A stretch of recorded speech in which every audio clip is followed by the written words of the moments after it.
Hello, Rob Lambert here with AssetProtectionTraining.com. Today I have a helper. Her name is Biners. She's a midget cat, Cornish Rex, and she lives with me, and sometimes she comes in and helps. Okay, now back to work. I'm talking about coordinating your asset protection trust with your estate plan, and there's two different ways this is done. One way is a lot better than the other, in my opinion, but let me talk about what they are, and then let me show you how I suggest you do it. One way is to put all of the estate planning technology into your asset protection trust. It requires that your asset protection planner become also your estate planner. And that's not usually a good idea. First of all, your estate planner should be somebody who's close to you, who's younger than you, who's extremely focused on the limited issue of estate planning, particularly if you have any money at all. And right now, we don't even know what the rules are going to be because they're expiring, and we don't know if they're even going to have new rules put in place. So it's highly up in the air. Now, do you want to amend your irrevocable asset protection trust every single time the tax law changes? And the answer is absolutely not. The only people who suggest this are people who are either extremely close to you, qualified estate planners, and that means a lawyer with a lot of tax training focused in on your local jurisdiction. There isn't somebody in Florida or New York helping you if you live in Kentucky. It's somebody local, and you're not likely to find a great asset protection planner who's also your local estate planner.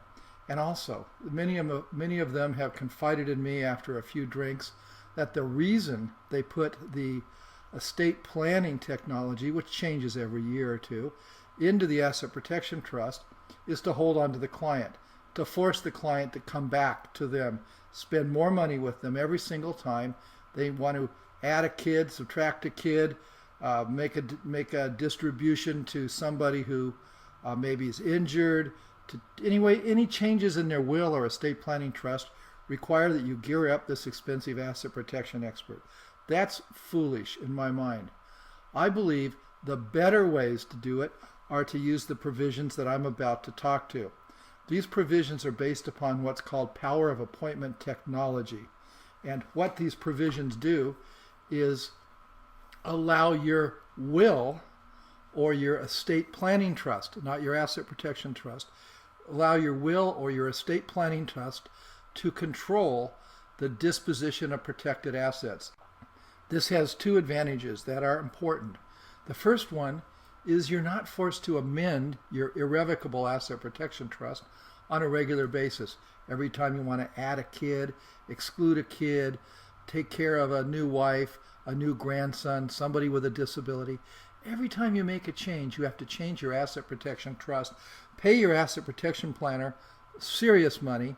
The asset protection planner is very likely not from your jurisdiction, which means your planning will be inferior. And it's also really still requires that you have a local estate planner. It is always wrong in my mind, well, always is too big of a word, but it's almost always wrong to use a asset protection planner as your estate planner. They're two different functions, and your estate planner needs to be your personal general practitioner, like your personal doctor, like your family physician, while your asset protection guy is more like a brain surgeon if you're really doing it seriously. So separate the two. And I want to show you how I like to separate the two. This has been reviewed by many, many lawyers. They love it, and it uses power of appointment technology. Well, let's start with the first one, using a will to coordinate your asset protection trust with your estate plan. Now, this is a really simple provision here, and we can make it much more complicated. Sometimes it happens, but this does the trick. And I'm just going to read parts of it to you. Upon the death of the settlor, that's usually my client, the trustee shall distribute the trust fund. That's a defined term in most trusts. That means everything in the trust. To one or more of the beneficiaries on such terms and conditions as the settlor may appoint by an instrument in writing, including, without limitation, a will. This means that if you write a will and say it's my intention that this will control the disposition of the protected assets, the disposition of the stuff I put into my asset protection trust, and I want this will to control, it doesn't force you to go amend your asset protection trust every single time that the tax law changes. And you'll note there's a saving clause beginning with notwithstanding the foregoing. The trustee, with the written consent of the protector, there we go, this consistent theme that the protector is the naysayer, the policeman. Defer any distributions pursuant to such power of appointment if such delay would be necessary to protect the deceased settler's account from claims of his or her creditors. And then talks about what the trustee does in the event of a delay.